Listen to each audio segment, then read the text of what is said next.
Chapter 14 Bearer of Glad Tidings.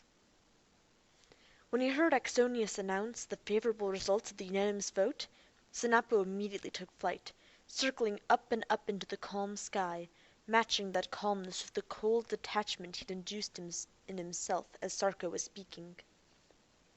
He was not surprised when Sarko joined him, and he was grateful to Sarko for the power of his oratory. But he wanted to be alone, and he had been on the point of ensuring himself that solitude when he detected Sarko close behind. With Sarko close at hand, expecting some kind of dialogue, he could not balloon himself into isolation as he had intended. That would show neither tact nor the genuine gratitude he felt. So he merely climbed to a safe ballooning altitude and then started circling in position, waiting for Sarko to catch up. "I know you want to be alone," Sarko said, "and I'll not intrude on your time, but for a brief moment, just long enough for a word of warning." "You're not intruding, old friend," Sinapo said, "and rushing off as I did may have made me appear ungrateful for the service you rendered at the gathering. But I am truly grateful, and might not have won the endorsement of the elite if you hadn't made that impassioned speech. You deserve to be where you are, Sarko, the very antithesis of Patero's principle." "Didn't come here to be praised, you old jet, but to warn you about Neronius." "You and the elite have taken care of him, Sarko. For a moment, perhaps, but maybe not even for the moment. He's dangerous, Sinapo." "Neronius? Dangerous? To himself, maybe. He certainly confirmed that today." "No, to you, Sinapo." "I think not. He's devious and a liar, and not to be trusted, but hardly dangerous otherwise." "He was standin' in back of you," Sarko said. "You couldn't see his body language, his undisguisable reaction to that last bit of terse, indirect language Axonius used to describe his competence to disguise the caucus." "But I watched him intently, Sinapo, then and again when I gave my harsh assessment of him. He may even be dangerous to Axonius and me, but he's going to hold you responsible for his downfall, and you're the target he'll be focusing on." "Perhaps, but there's little you or I can do about that," Sinapo said. "His danger to the future of the tribes, at least, has been eliminated by his departure from the elite. That was my primary concern." "Still a danger to the tribes, so long as he can get at you and me. And what about Axonius? Where does he stand in the elite now? He helped save your hide." "I'm not sure at this point. This has been a rather full day. I'm too exhausted to think clearly now." "I was impressed with his handling of the caucus, Sinapo, and so was I. I'll leave you now. May Patero guide your deliberations." "You agree that the alien proposal for cohabitation should be given a fair trial?" "I'll not argue that," Sarko said. "Not after what you've been put through. Yes, we'll postpone closure of the weather node compensator indefinitely." He glided away. Sinapo bawled and immediately closed and inflated his reflector to its full extent, suitable for high-altitude cerebrations. Although his storage cells were still critically low, and though his cerebrations in reflection mode would use a modest amount of juice, he could recharge to full capacity as he leisurely beat his way back from wherever the gentle air currents would take him during his silvery ruminations. His first step in the direction of those ruminations had been taken when he reached stable altitude, and with only his hook, eyes, and primary vent protruding beneath the balloon, he surveyed the vast panorama. The Ceremians were far below him at optimum charge altitude, replenishing their juice stores in random flight circles that covered the globe in a loose dispersed pattern up to the dusk band. The dusk band was creeping toward him from the east, powered by the natural rotation of his world and his slow easterly drift, delineating day from approaching night that was just barely visible as a thin black crescent sliced from the edge of the globe. From such a high altitude he appeared to have drifted very little from the point where he had ballooned. The compensator was the pie-cut sector lay only a small way to the west. He closed his eyes, purging his mind of stress and strain which gradually faded away to a calm serenity, and he slept. He awoke to a star-studded frame surrounding the jet-black circle of the planet, and his mind went immediately to Axonius, and to the question posed by Sarko as they parted that afternoon. He would keep Axonius as a second in command. To discard a competent aide who was now all the more valuable for the lesson he had just learned, and all the more loyal for the gratitude he could not help but feel, would be to exercise a petty vengeance that was not characteristic of the statesman Sinapo. That resolved the tribe's hierarchical question, and the aliens proposed a course that they felt promised harmonious cohabitation. He had no more problems at the moment. Questions, perhaps, but no problems, for he did not consider Neronius a problem apart from the day-to-day governing of the Cerebrons, and the only worthy question that remained, the question of the possible superiority of the aliens, he could do nothing to answer right then. Their small leader would make a friendly pet, but was in no ways a threat, no more than the servants, the Avery robots. The only question that remained was how did the small leader fit into the alien hierarchy, the part that still lay off-world?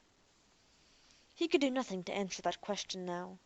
With a serene mind he went back to sleep. He awoke with his back to bright sunlight as he tossed quietly in the gentle turbulence created at the juncture of land and sea. Far to the west he could see the large node compensator with its pie-cut sector, visible only as a small departure from a perfect sphericity on the right side. He deflated then, contracting the outer silvery surface of the 6 gores, and by that contraction rolling the paper-thin hide into tight black rolls as the gores unsnapped at the continuous tongue and groove that kept them locked to one another while inflated.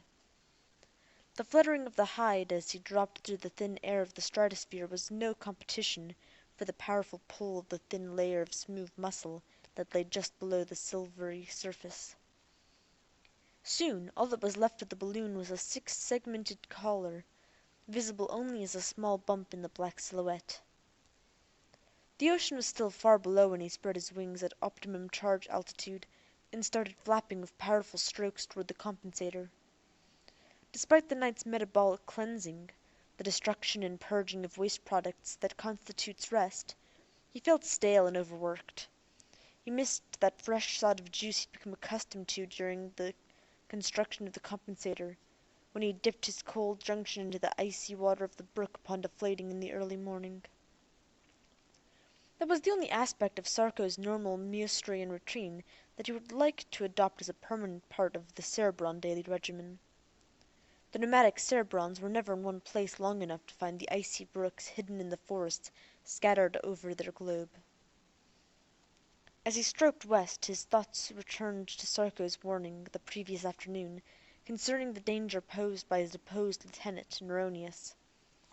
He had been quick to dismiss Neronius as an empty threat when there were more important things to think about, but now with the other issues either decided or in a dormant state awaiting further data, he considered the unhappy plight of Neronius. What, if anything, could he do to help him? Extreme irrationality like that exhibited by Neronius was rare, almost non-existent among the Ceremians, and being so rare, the society had not developed any truly effective remedies for want of suitable subjects to study. Being sensitive and compassionate, indispensable qualities of a true statesman, Zenabo had difficulty viewing the problem dispassionately. He put himself with his feelings in Neronius' position, trying to imagine how despondent Neronius must feel at the moment. In his ignorance of the true nature of that irrationality, with his compassion clouding his judgment, he failed to appreciate the machinations possible by someone like Neronius. By dusk he was over the vast forest of repose, but still 50 kilometers from the plain of serenity. Despite the exertion of flight, he had recharged his cells to 80% of full capacity, so he tethered that night in the treetops with a feeling of satisfaction. He had been so empty and so hungry for such a long time he felt almost like a glutton, nearly sated. He arrived over the compensator early the next morning, and took up his station circling above the center of the shimmering dome. Far below he could see the golden Wooler 9 standing on the west side of the dome opening. The small alien leader and her personal servant were sitting in the creation Wuller 9 called the lorry. Sinapo kept Axonius in suspense for another 4 hours, and then just before dusk he summoned him by radio. "I want you to accompany me to a meeting with the aliens at the usual time tomorrow morning, and notify Pretorius that he is now a member of the elite."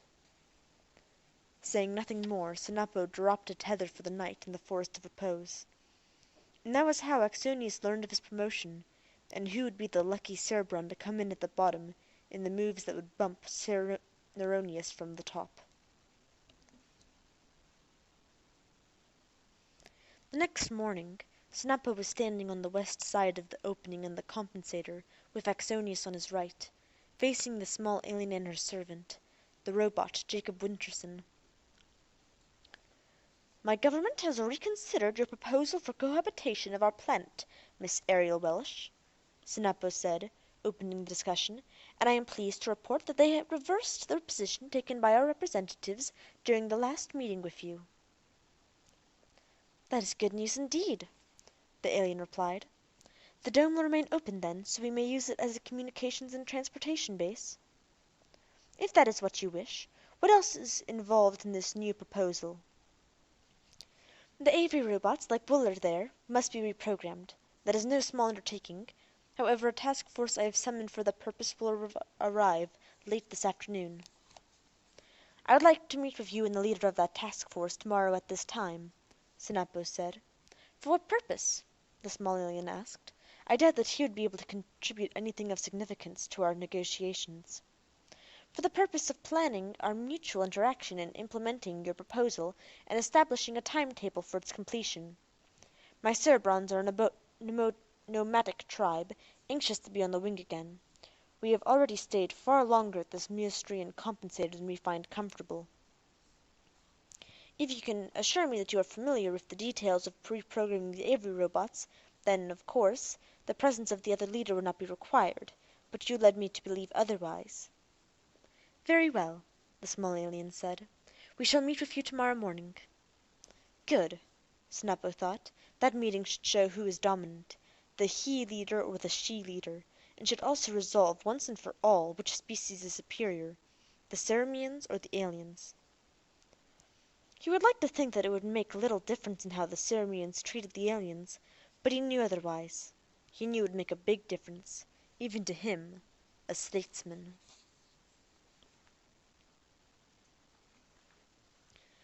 Chapter 15 Reunion.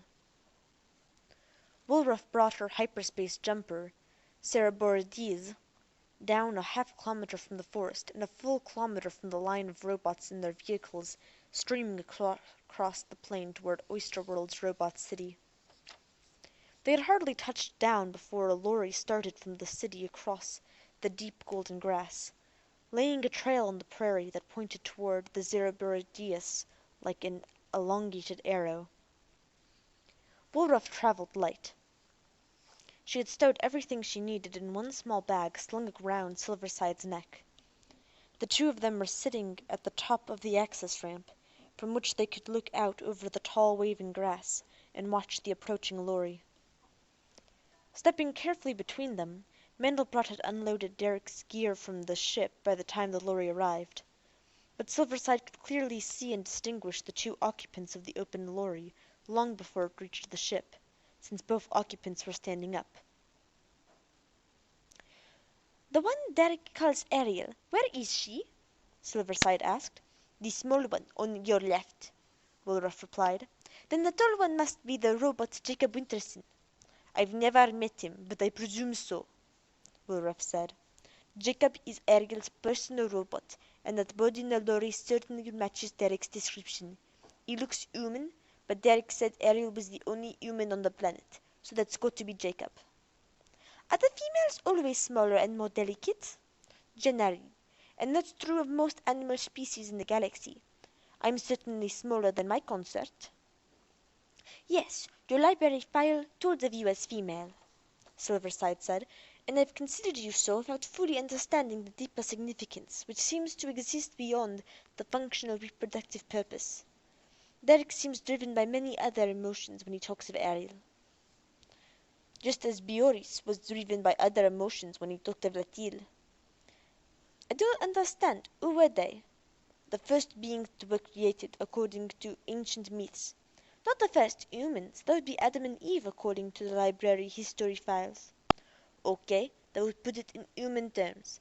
The first man and the first woman. And do all males have this strong affinity for females?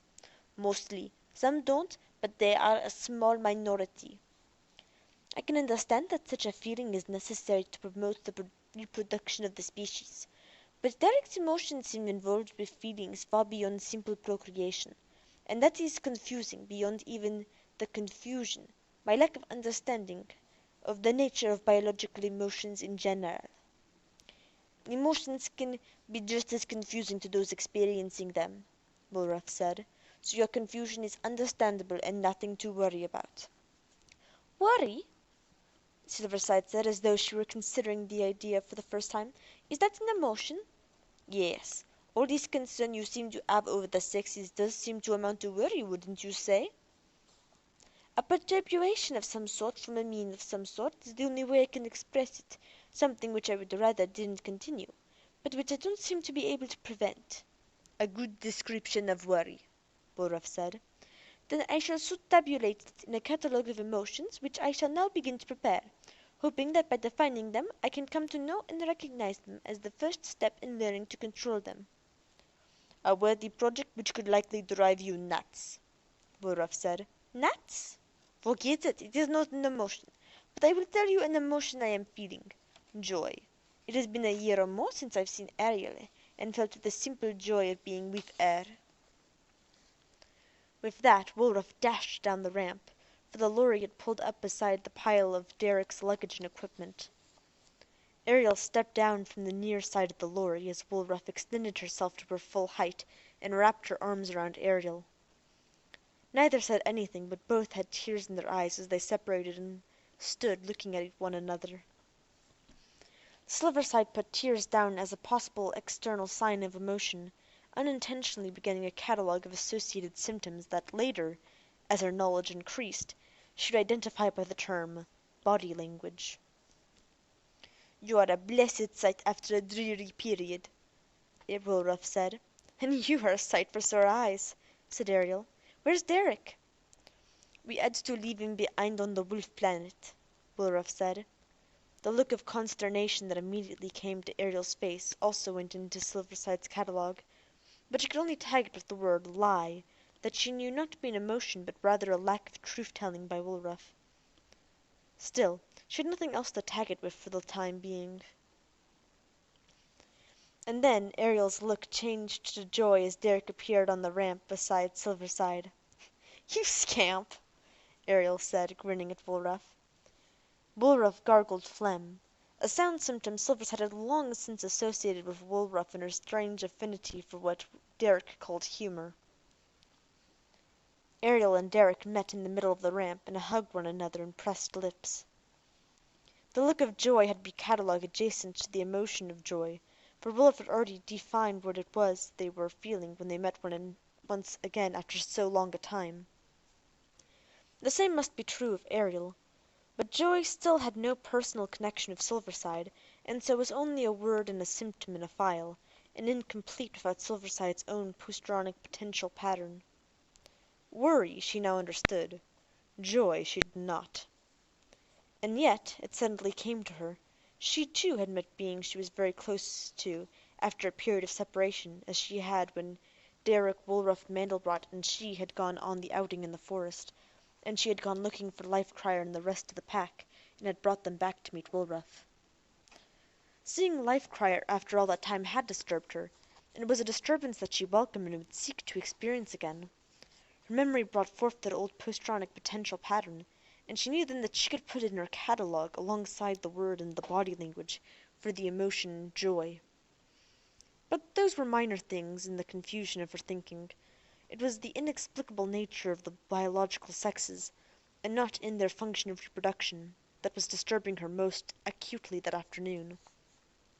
And to a lesser extent, she was still disturbed by a lingering doubt as to who was the more intelligent, and so the more human, Derek or Wulraf. Small though it was, doubts still remained, but only because of the importance of the judgment that could affect the life and death of the two if she were required to choose between them in a life-threatening situation. Did she consider herself to be more male than female because Derek had proved more intelligent in that first basic contest, the one that pitted the female Kenai against the male Derek? Did she lean toward the male gender for that reason? After that contest she had certainly been more comfortable under the Derek imprint. He had opened a whole other world to her, he and his library files. So that confusion with the nature of the biological sexes, and with her discomfort under a female imprint, disturbed her. And yes, that disturbance was the emotion Woolruff had called worry. She was worrying about her imprint on Woolruff because she was disturbed by a desire to return to the Derek imprint, the male form. Uncomfortable, Woolruff would have described it, so she put that emotion down in her catalogue, together with its posteronic potential pattern. She was becoming more and more convinced that she should go back to the Derek imprint strictly from the standpoint of comfort. That was a notion she catalogued as a strong future possibility, but for now she would retain the Woolruff imprint for whatever help that femininity would provide in her analysis of Ariel and the strange effect she had on Derek. Silverside rose and walked through the hatch, following Ariel and Derek, who had just walked up the ramp and into the ship. And thus we end for the day. I was not expecting that long of a conversation between Woolruff and Silverside. Oh my gosh. No, I was just, yeah. Anyway, I hope you've enjoyed and had a good day. See you all next Saturday. Bye!